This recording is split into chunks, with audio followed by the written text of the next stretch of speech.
தமிழ்நாட்டில் அரசு bus tyre puncture ஆகிறது அன்றாட நிகழ்வா மாறியிருக்கு.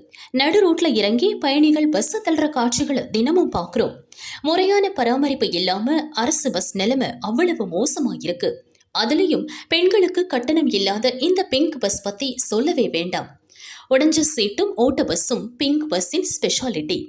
அதை நிரூபிக்கிற மாதிரி திண்டுக்கல்ல ஒரு அதிர்ச்சி சம்பவம் நடந்திருக்கு. இன்னைக்கு காலையில குருந்தம்பட்டி டு திண்டுக்கலுக்கு அரசு பஸ் கிளம்பி இருக்கு. வடமதுரை பக்கத்துல போறப்போ பஸ்ஸோட மேற்கூரை உடைஞ்சி துண்டு துண்டா கீழே விழுந்திருக்கு. அதிர்ஷ்டவசமா பயணிகளுக்கு பெருசா காயம் இல்லை.